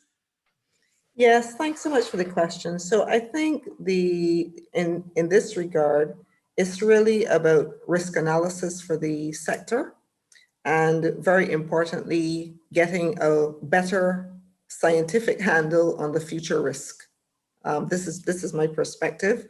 And I think that the solution to this is really about building the bridges between the science and the sector and the disaster risk managers. And I think with that triangulation, we should be able to come to a better space where the evidence base is more robust to guide our decisions. Thank you. Colin? Thank you. This is the $64,000 question. Because it's so important. The biggest challenge I think the center would have is we have a number of tools that the center has through funding prepared that can inform evidence-based in a number of sectors, whether that's in water, whether it's in agriculture, whether it's in energy. But that requires national level data to populate the database so that the tools can then be more predictive in terms of the various scenarios that we have. And that has been very, very difficult to have, despite us reaching out to member states. And sometimes you're making progress and then there is an election and sometimes people change. But I think in terms of how we solve it, we have to try to find a way where we can raise and mobilize some financing to have persons work with member states to actually do the work, to get the data, in some cases that is on paper. It's still on paper, it's not electronic, especially the longitudinal data that goes back 20 years or 30 years or even longer, to the extent that we have. And if we can get that into the database, then the predictive ability of the tools to look at various scenarios become more enhanced. And so I think part of it is one of funding, is that our member states are really in a position to dedicate public servants to get the data in a form that can inform the predictive capacities of the tool. So it comes back again to resources, and we have to have I think a regional commitment to be able to find a way to have that data that sits within countries to be accessible and available so that they can be used in the various models. Before Gary comes on, as I have you on, Colin, there was a question that was directed to you regarding the role of schools, educational institutions in the 5 C's spotlight on for adaptation, and specifically whether schools infrastructure would be developed to mitigate some of the natural disasters, and a specific reference to suspended ceilings. So any thoughts on that question? Yes, I mean, I think Liz spoke so eloquently in the beginning about the importance of communication and public awareness, not just about energy, but in climate change and risks in general. It's absolutely important for us to do a much better job in ensuring that our students within all levels of our educational system are informed about climate change and risk and so on. The center has worked with a number of countries in terms of improving the resilience of schools by having a hybrid of renewable energy along with, I guess, fossil fuel energy, where we look at improving the roofs of the schools, in which we are able to have battery backups and renewable energy on the roof to be able to power air conditioners and computers and ceiling fans. and so on within the schools. We've also looked at ensuring that there is renewable energy, solar PV, that powers water, the pumping of water systems to the schools. So one of the things we don't do very well in the region is to really promote the successes that we've done broadly in a way that can be appreciated by the various stakeholders that we represent. I'm heartened by both Gary and Liz's point about the reason we exist is to improve people's lives in the space that we work. And sometimes we have a lot of successes, small in scale, but successes nonetheless, that we now need to find a way, and schools are an excellent avenue for this, to be able to shed a spotlight or shine a spotlight on these successes so that people start to see the practical nature of why is it that we do what we do. Great, thank you. Over to you, Gary. And there's another question that came up. But if you could focus first on the issue of the data information knowledge management to your mandate, but there's also a question on preventable measures to protect PV plants from natural disasters.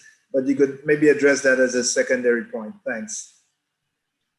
Thanks, Peter. Thanks for the question. So from where we sit, we need to build some capacity in data collection, data mining. I think we need to have a better structure of how we streamline the data as well. Because sometimes in the region, there's so much data, but nobody understands what the data means. And we need the experts to help to streamline that data, structure it properly.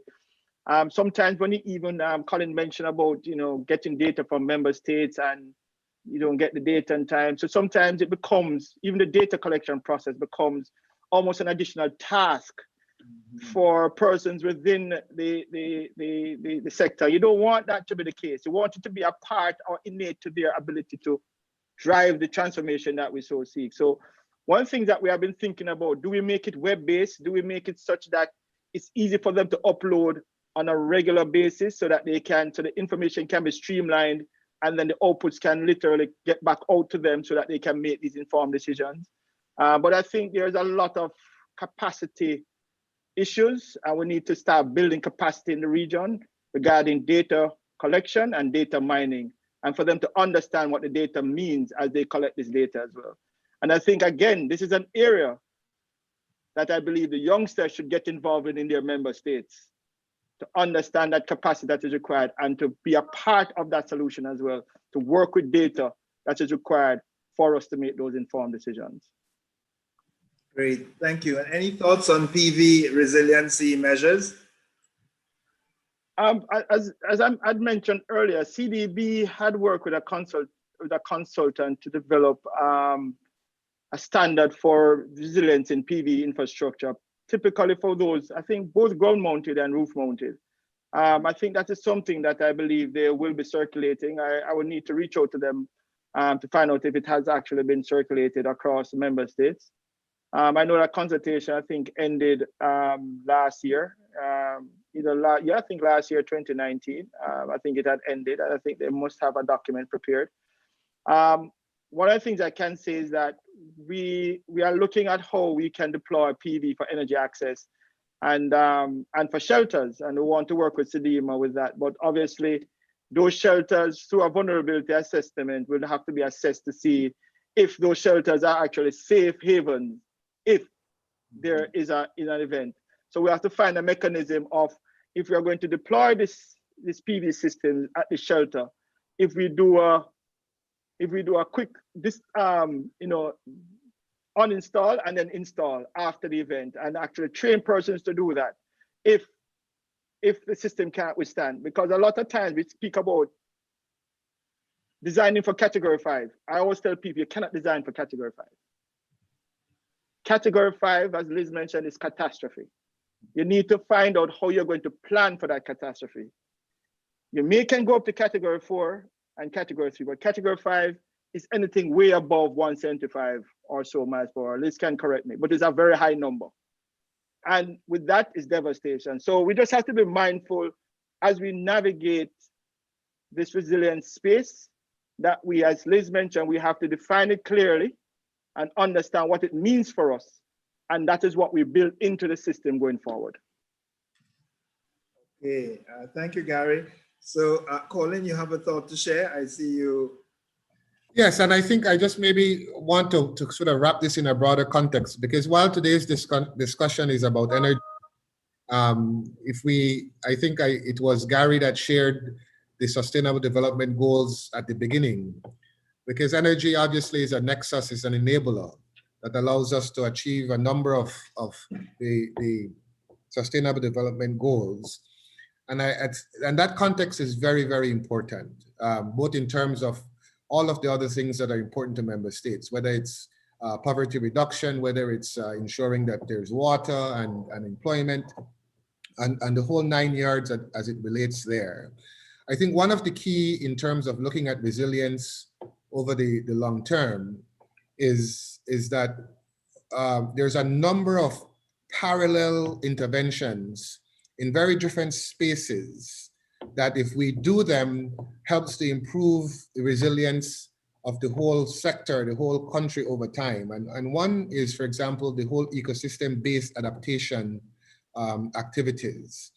When we look at the damages that come from natural disasters, and we look, for example, at what we've been doing to our mangroves and the rate of deforestation in some of our member states, and then after we've removed quite a bit of the mangroves, we then have these natural hazards that come in, and then we see the scale of the devastation in those areas from which now we don't have the ecosystem-based type adaptations. For those of us who have coral reefs, and we look at the damages that we've done on the reefs, whether it's overfishing, whether it's from ocean acidification and then coral bleaching and all of those events, each time there is some ecosystem-based feature that is being damaged because of anthropogenic impacts, what it's doing, it's reducing the resilience of the ecosystem to be able to withstand some of these shocks.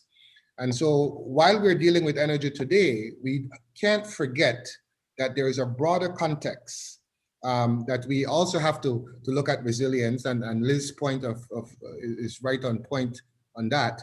But I thought I'd raise that as a parting comment, that energy obviously is a nexus to enable so many things, but if we put it in the context of climate resilience in the region, then there's a whole number of other very important sectors that we have to be building resilience in as well. And when we do well in each of them, then we're increasing the collective resilience of the member states. Mm-hmm. Great. Thank you, Colin. Liz, I will begin to wrap up with you. And there are two specific questions that are leaning your way. One related to knowledge of innovative products and technologies, services to mitigate disasters, and rapid deployment. The question is whether that's of interest to you or your organization. And if so, what channels can be used to connect these to CDEMA? I think that question is coming from an international agency that is based in the region. I won't call any names, but it seems that they might have some resources to direct your way, at least in terms of innovative products, technology, services to mitigate disasters. And the question is, how could they connect with you on this? And another question related to PV systems rated for Cat 5, and whether there are any plans for upgrading, roofing or strengthening. I guess the question is related to building codes and how this is linked to increased resilience for PV systems. So as you wrap up in your comments, if you could just speak to these two issues and also provide us with some closing comments regarding your view of the future and the mandate of your organization going forward. So forward-looking closing comments, please. Thank you. Okay, thanks so much, Chair. So if I may, I just want to touch quickly on the Safe Schools piece, because there's a Caribbean Safe Schools initiative that CDEMA is very much a part of. And a part of the parameters that are looked at there is the whole matter of the greening of the schools, and it looks at energy related matters and energy efficiency as well. So there's a very natural entry point there.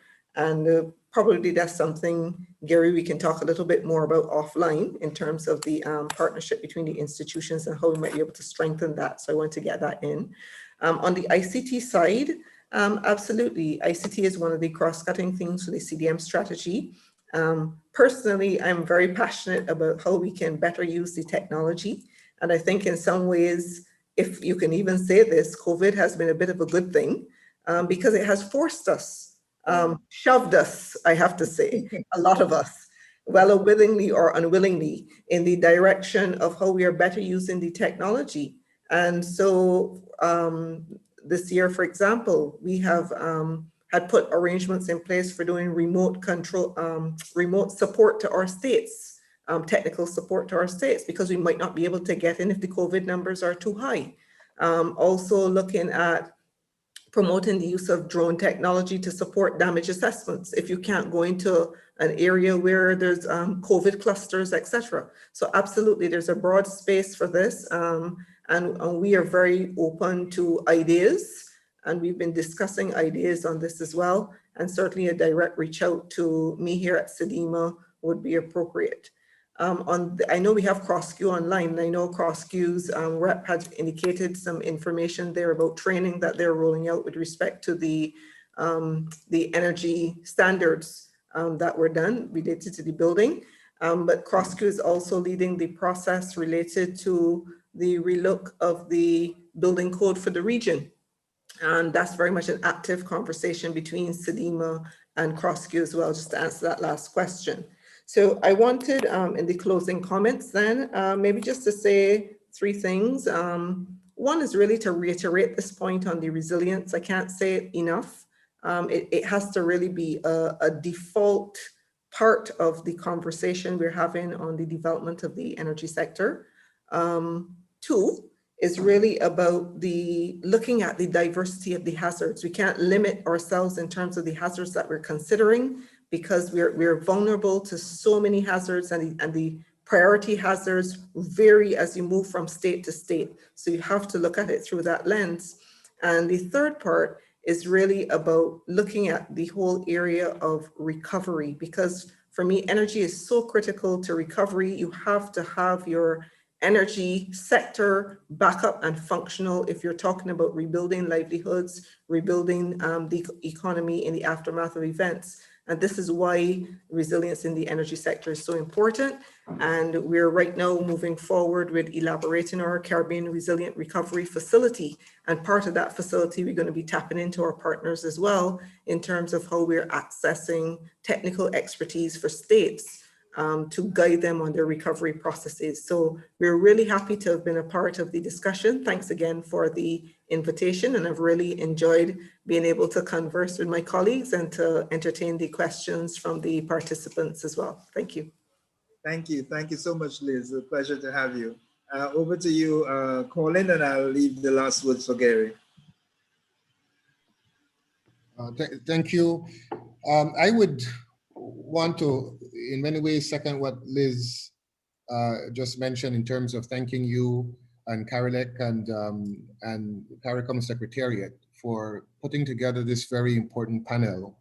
In terms of the center going forward, I think we will continue to work, obviously, with our member states and partners.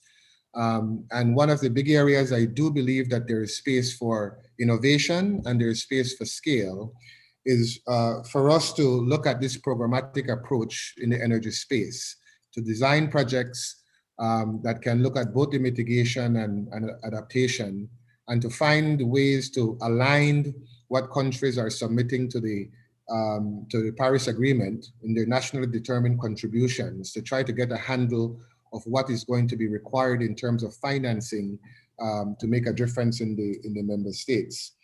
I think any long-term success in this space is going to require a huge private sector crowding into this space. We do have to continue to work on removing the barriers that the private sector is saying to us that is there or are there. And that requires that there is the political guidance and leadership to de-risk some of those barriers. I think already though, there's quite a bit of experience that the 5Cs and other organizations have amassed in terms of doing pilots in many countries. And those pilots have de-risked a considerable amount of the uncertainties and the barriers. And so this is a call to the private sector to sort of come to the table, because there's opportunities to scale up some of what has been done already. And then, of course, we will continue to work with our partners, the specialized agencies, to try to ensure that as it relates to the data that is required for evidence-based decision-making, that we make this as seamless as possible in a way that is easily accessible and easily disseminated, so that it can be utilized to help to inform the policy making. And Gary said a very important point. There's a lot of data out there, and we do need to find a way to harness the analysis of that data. And that's one portion. We now need to then get it in a way that is easily understandable so that it can get into the policies and to the various guidelines to inform decisions at the level of the member states. So this has been a privilege to be a part of this dialogue this morning. And hopefully soon we'll be able to gather in the same space, because while ICT is good, one of the benefits of human interaction is that it tends to bring out creativity and innovation, sometimes offline. And I do hope that we all stay safe. And the last thing I want to say is that I would hope that none of us forget that while COVID-19 has been absolutely unprecedented in its impacts, there are some opportunities that we must seize as we try to rebuild back better in each of our member states. And we ought not to miss the opportunities that exist there. So stay safe, everyone. Thank you so much, Colin. We have a request for contact information for you. So I'm not sure if you'd want to share an email address that persons could contact you. Perhaps you could just put it in the chat if that's okay. So over to you, Gary, as we close off. Thanks, Peters, and thanks to the participants, and thanks to my colleagues for this very good interaction. I was never normally good at cricket, so I was an opening batsman at the end as well. And normally at the end, you normally out for ducks, as they say. No, you stayed right through the innings. That's what it is. You batted. So stay right to the innings. All right, good. Yeah, I mean, I just wanted to, I got a message from a colleague regarding the work that CDB did on the PV. It was actually for ground mounted.